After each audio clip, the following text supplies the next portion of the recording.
Alrighty. Why do these women believe that marriage, family, and children are the only way to prove a woman has a high status in their community? It seems so outdated.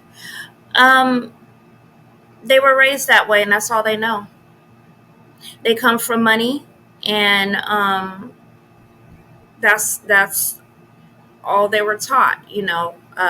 Get you a husband, have you some kids, have a be State. respectful. Yeah, me and Karina put me onto this show about these gypsies.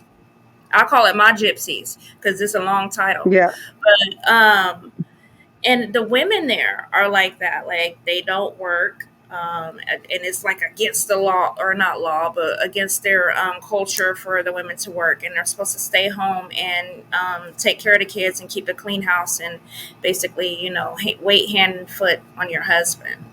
And there's yeah, and it seems almost kind of cult, not cultish.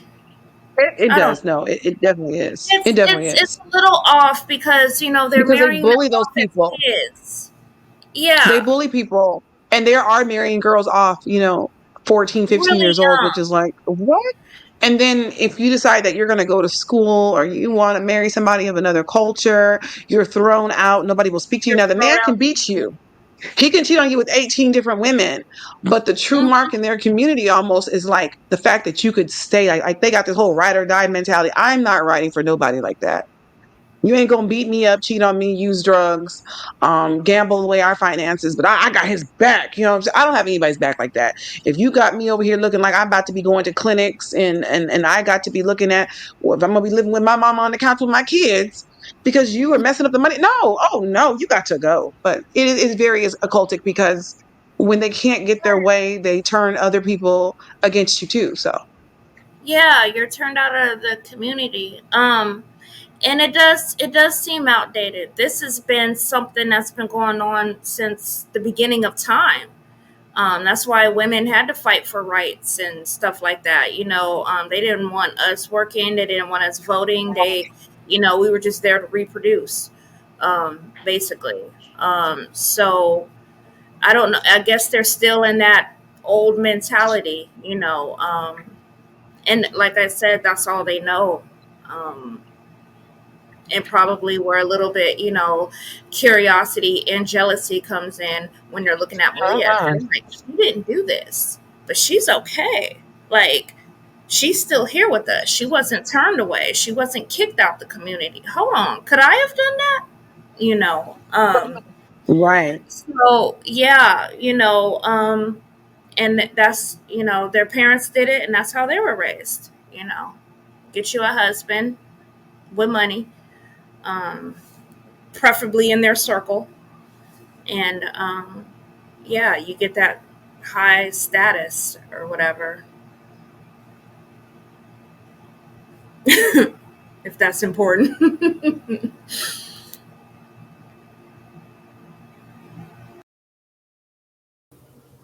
Yeah, I totally agree. You guys touched on everything that I had in my notes. So, yeah. Yeah, let me go back and reread the question. Yeah, they believe that marriage and family and children are the only way to prove that a woman has a high status in their society. And it is very outdated because those are archaic views that we really don't see much. I mean, we have a lot of people trying to bring back family values. And they want to point to things that didn't actually happen. Yes, because men were thrown out the homes. I don't know any woman from that era that was like, yeah, women were just thrown out their houses because they wanted that extra three. Who's getting rid of a good man? And let me get close to ask that question. You have a good husband who's faithful to you and he's a good father. You're throwing him away to get government assistance? Cool. What do you mean? You're gonna throw your man out? He'll get a job. Like, don't worry about it. Again, because when people reference this time of like the 1960s, 1970s, my mom was a grown woman. So, she's 71, she'll be 72. I'll ask some of her friends, and they're like, no, I mean, if somebody got kicked out, it's usually because they were a drunk. they were physically abusive to the kids and the woman anyway, or they were a cheater. So that's usually why they got kicked out, but not just because she wanted government assistance. Okay. Um, yeah. So I just had to say that because it's just so crazy. It's a very old school way of thinking that you are successful based on, am I able to produce an offspring? If I'm able to get a guy or a woman who looks like this, and that means I'm successful. It's very animalistic. When we look at the animal kingdom, they want to mate with like the strongest bulls or the most brightest colored peacocks with the, the ones with the biggest feathers. Like I love Animal Planet, and when they talk about like mating rituals and stuff like that, they will literally like okay, that hippopotamus, he about 75 pounds too thin. I want to be with the big one because see, he gonna give me some strong kids.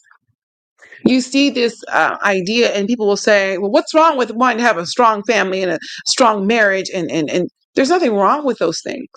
But if that is the only way that you find validation in being married or having some children, it's sad. I see these conversations online where people will say, well, us real women out here having babies.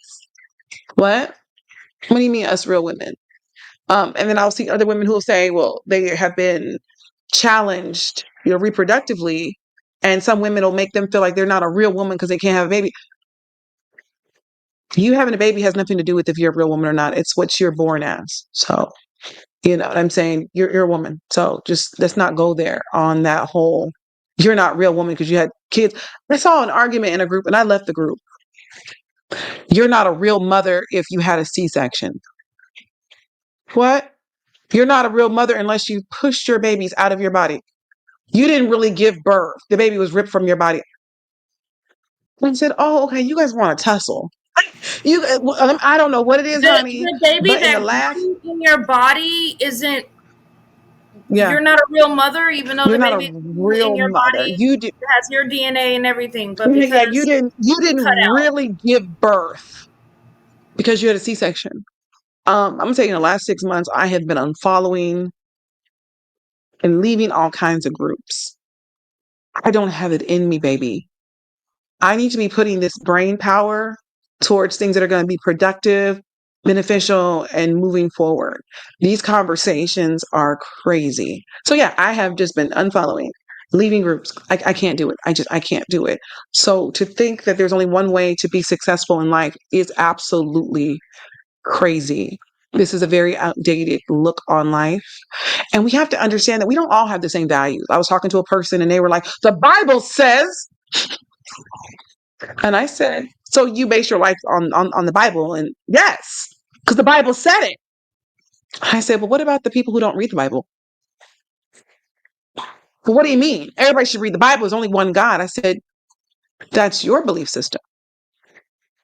Okay. I believe in God too, right? But that's my belief system. You can't throw the Bible at people because some people don't read from that book. Some people have another book that they read from. So to say that this is the status symbol of success, and if you don't have it, then you're not successful. Well, based on the rules of your life, that's how you define what success looks like. Everybody's not defining success like that. Everybody's not living their life according to the Bible or the Torah or the Quran or any other book, right? Some people are Hindu, they're into Hinduism and all that kind of stuff. That's how you base your life. You got to stop talking to people like we all have the same goals. It's very immature. I remember when I was a teenager, I was like, "Oh yeah, Alicia." Remember we had our own little R&B/pop group that we was gonna have, honey. And I was out trying to recruit. I was trying to get everybody in on our girl group, and she was like, "You're gonna have 12 people in this group. Just stop inviting people." So I was inviting people, but nobody really wanted to join. But we was showing up and practicing and trying to harmonize. It was a whole mess. It didn't last long. Okay. But because I wanted to sing and dance, everybody else should want to do the same thing. And when they didn't want to do it, I was like, why would you not want to do it? I think I even tried to recruit Kyrie, like, if you ever want to sing? And she's like, I actually don't listen to that kind of music. I'm not into R&B. I don't even know how we remained friends. Like now I get it. But back then I was like, what was happening? I mean, I was like in a Christian church too, but baby, she took it to levels. It was like unseen. was always so shocked. I don't listen to that. I listen to gospel music. And then I would be like, well, what do you listen to? And she would start listing people from like the 1980s, and I'd be like, so you're listening to your mother's gospel hits.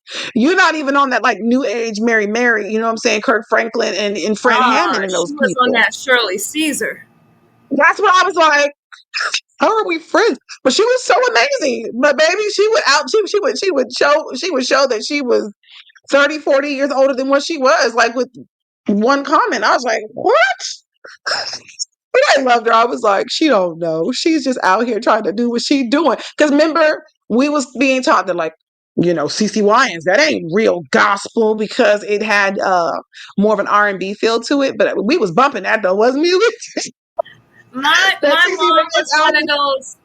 My mom, now she later on got into it, but when like Kirk Franklin and them first came out with that stuff, the stomp, and I was like, oh okay, because we could listen to that, and I'm thinking, She was yeah, mom, 93 playing it. We was on it, Christian, and Gypsy I'm like, baby. can we have it? We were not allowed to have it. She said there should be a difference between gospel music and secular music. Okay. Yeah, because you Okay. couldn't tell the difference. She's like, no, because they playing this in the clubs. And at the time, I was thinking, well, ain't that where y'all want it? Like, ain't them the people you supposed to be preaching to? But the fact that they were playing it in the clubs and on regular radio and stuff, she said there was no difference between that Was and there no secular difference when we were listening to the words? The words are different. One is talking about the trap house and music. killing people. Another The one talking about beats and some stuff like GP. that Are you was with me? Oh yeah, we had the church. right, We ain't going nowhere. What do you mean you can't tell the difference? So you deaf? Lyrics are right. very different. My mom was again. Now later on, like I said, now especially once like Fred Hammond, jumped on the bandwagon with that She kind was of a stuff. And big Fred even Hammond Yolanda fan. Adams and CC Winans came out with some stuff too you know, on that on the same tip. And I'm like, well, I don't understand.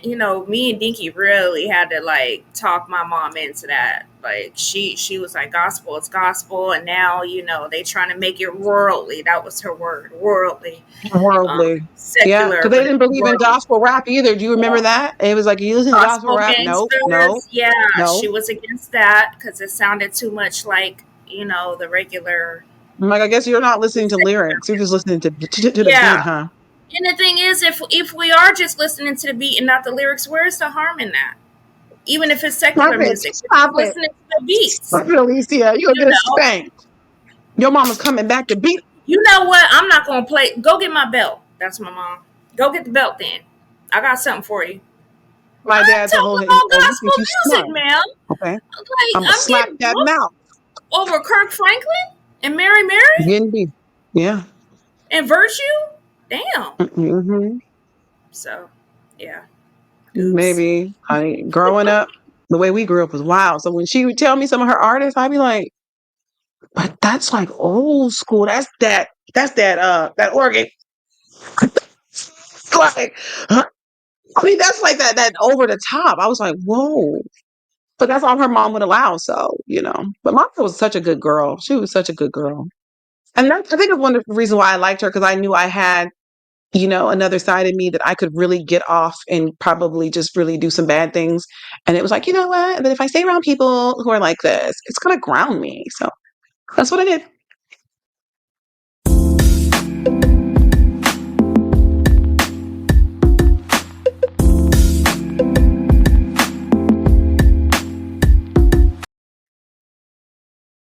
Yeah. Next question is mine. Kara, like, shut up. We didn't help you. Okay. It's what we're at. What was the turning point for Malia to turn her back on her society? The book says many of the people in the room had not seen her since their senior year of undergraduate studies in college. I don't think Malia really turned her back on people. I think they turned their back on her. I think she was left with no choice but to be pushed out. The book talked about her mother. Um, People were jealous of her mother, Sandy.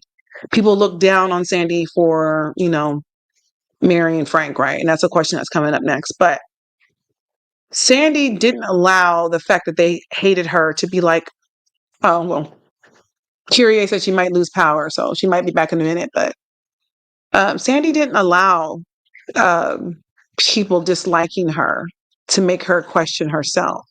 Sandy's like, okay, you don't like me? I'm about to really turn up for you now. Like, she really went in. So I don't think that Malia turned her back on them. I think she was pretty much pushed out. And I think she was glad to be pushed out. I think, you know, you can try to conform and then you get to a point where you realize, like, oh, okay.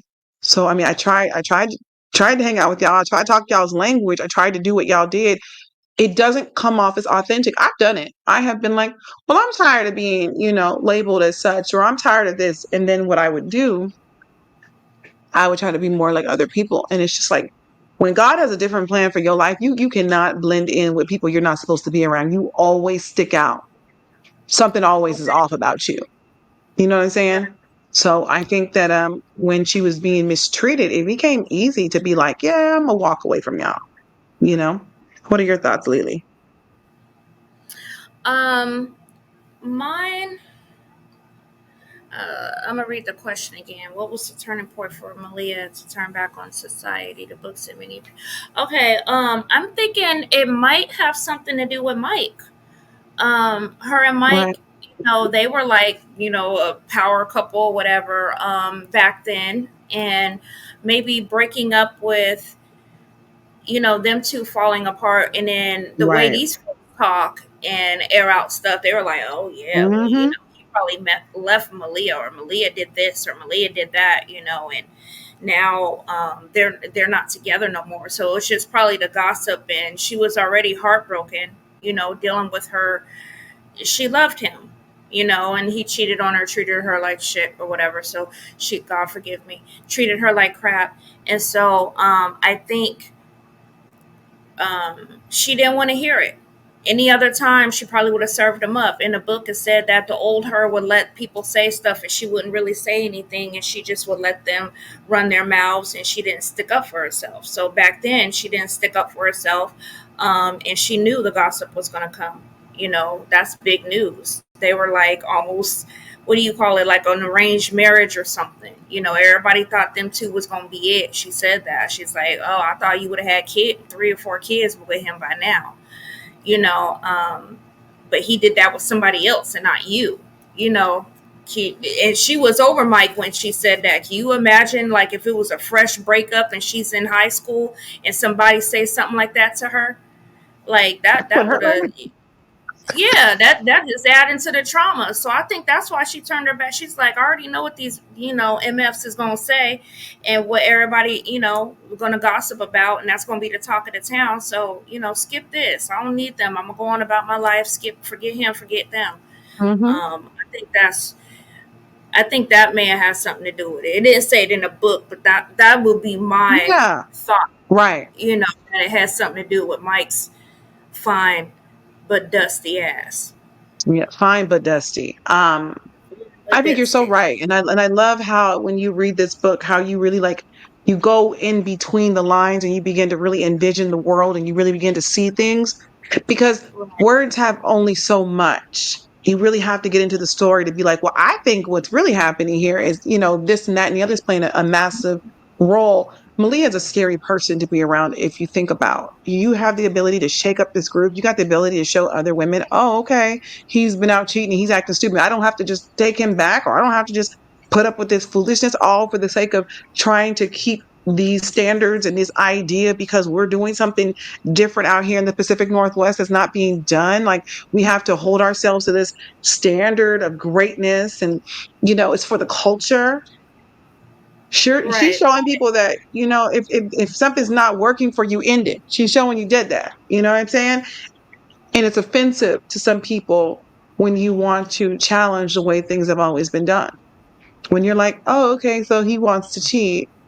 Oh, okay, well, I hope you and Susie are happy because I think that's who you should be. Oh, no, I want to cheat with Susie, but I want to be married to you. Sir, Don't work like that's that. not what we're doing, though. You see what I'm saying? Yeah. That's not what we're Sorry. doing. Don't do And that. Yeah. if you don't like the way you're being treated, you don't have to sign up for that. I think Malia probably would have been okay being around them if she could have been herself, if they would have just, you know, you get tired of being around people and you can't be yourself. And that's like one of my number one requirements for friendships these days. If I have to get around you and I have to censor my mouth, If I can't be wild, crazy, fun, loud Karina, if I can't show the range of emotions that I feel in that moment, then I don't want to be around you. Because I'm gonna tell you something, baby. Because when something is funny to me, baby, like when I'm with my people and it gets funny, I might roll on the floor. Like I might fall to the floor. Like You because that's do. what You we go doing out. though. Like we have the best time when we're together because all the walls are down. Do you remember that time you posted something and it was that little owl and it ran across the room with its wings back? And I told you, I It's said the like next time you come in my when house. an owl forgets when you get out the shower, you forget your towel. The way he ran across, girl, and we cracked up about that. And then yeah, my mom had to comment and She was she like, let you me know better not be how acting owls like were that. I was like, evil. what? You were It like, was just what? You better hilarious. And not get so into that like that. Yeah, I you was think like, I'm gonna mom. morph myself into an animal? Like I don't have spiritual powers. And then she But thought owls were evil, so I'm like, well, God made them, so that's like thinking that a bat is evil. It's like, well, didn't God make the really, bat that you think is crazy? So, for me, when we get together, we're gonna have fun. We're gonna have fun. We're just gonna do that. We were on 82nd Street in Portland that time, remember? And I was trying to get through that light, and that was with my old car was having problems with its engine. It was before I replaced the engine in that car. And baby, I was like, well, let me try to get to the light. And the car was like, well, me and well, you, well, okay. me and you just started screaming. And the people next to us was like, is her After car? I'm done. Girl, we Mm-hmm. screamed. We were riding down 82nd Street in Portland, trying to get to Burlington. No, we weren't going to Burlington. We was going to Top and Bottom out there. Um, we was Mm-hmm. listening to music. It was like a sunny day. It was summer. And girl, that It was, junk was yeah. funny. And I know It folks was saw hilarious. it. And And we were like, yeah, you oh, like deserve we to had the smash best out. laugh. We was screaming. They probably thinking, So we were is laugh. her I car was gonna like, break right, down? not break down. I was like, It oh, was the car is not on the same page as us, girl. Girl, that It car wasn't was like, ready. don't you push me, honey. Before I put that engine in, that car was like, don't put your hands on, don't put your hands on me. Don't you push me. You know what I'm saying? Mm-hmm. So I had to get the engine changed, and once I did, honey, the car was running good. But yeah, so I think that they pushed her out. I think they made decisions and choices where they were like, it's all or nothing. You're going to conform. If you don't conform, you can't be a part of our group. So I think that was the problem.